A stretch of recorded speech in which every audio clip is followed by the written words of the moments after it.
It was a day for celebration, reflection, and looking ahead. Fall River Mayor William Flanagan won his first re-election bid in November by a comfortable margin. And during his inauguration speech at Durfee High School earlier this month, talked about challenges he and the city face in his second term. Now he'll have to add one more thing to that list. Flanagan, who has made a series of controversial moves since Election Day, finds himself facing a recall effort. He doesn't seem to be able to admit that he's made a mistake, and he's not truthful with the people. Bob Camara is a 38-year veteran of the Fall River Fire Department who retired 2 years ago. Dan Robillard is a lifelong resident who has teamed up with Camara to try and have the mayor removed. And they're not alone. Many people who've called me have said they voted for him based on his assertion that he'd learned from his mistakes and he was going to do better in his second term. And then within 8 days of his reelection, before he was even sworn in for his second term, he made the Cogan appointment. One of the catalysts was, of course, the appointment of Mike Cogan as the interim fire chief. Cogan is a lieutenant and former president of the City Firefighters Union, who we first told you about in the fall of 2009 when he was running for the state Senate. Cogan now faces criminal charges from the Rhode Island Attorney General's office for working as an unlicensed contractor in Barrington and ignoring a civil judgment against him.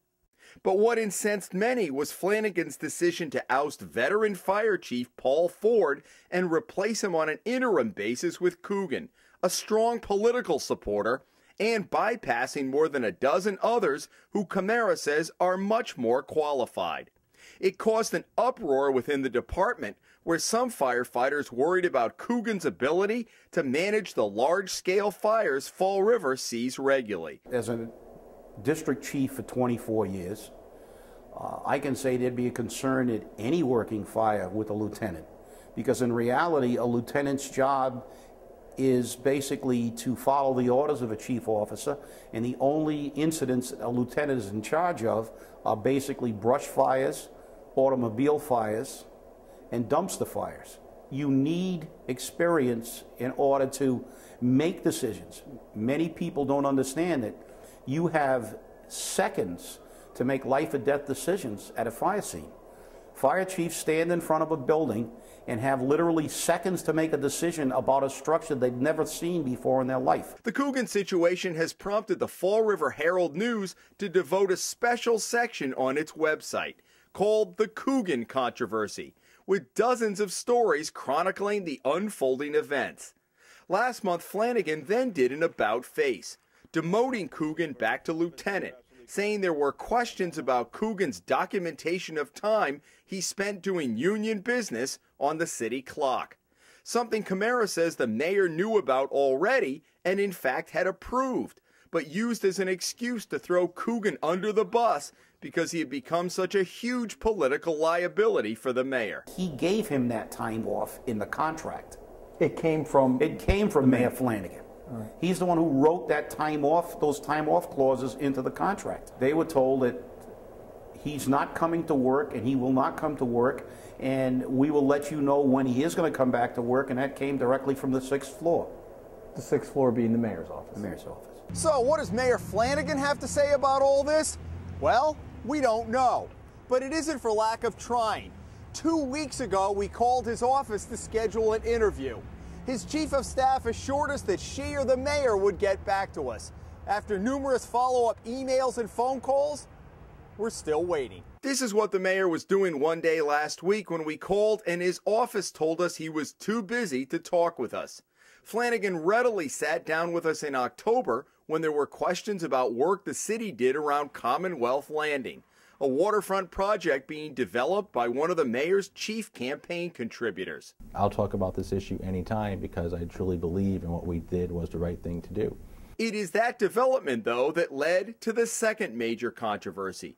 Flanagan last month fired veteran city planner James Hartnett, in the middle with the red tie, sitting in on our interview with the mayor. Camara says Hartnett made some decisions the mayor didn't like, including several unfavorable to the developer at Commonwealth Landing. Now Hartnett finds himself out of a job, replaced by someone with no planning experience who got a hefty pay raise.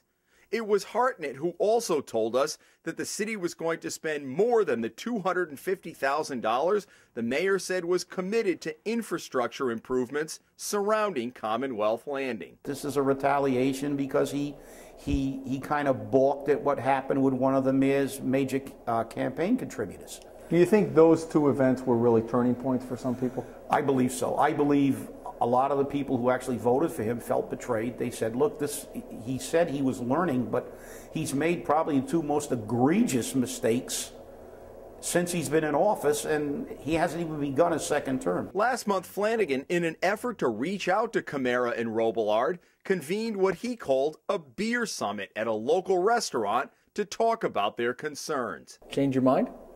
Absolutely not. If anything, it made me more committed with some of the answers I received to the questions. The recall effort has hit some resistance at City Hall, where Camara and Robillard have been told there is a 90-day waiting period from the time the mayor is sworn in before they can file for a recall petition. They are waiting for a legal opinion. But once that's all said and done, then we'll have to collect 5% of the registered voters. And if we get it to that level, it'll go on the ballot. That's 2,600 signatures. You know, the critic would say, hey, the people elected this guy. He got 55% of the vote. The people have spoken. I had a person knock on my door on Christmas Day, and he apologized for bothering me, but he wanted to say he wanted to donate his time and his entire family.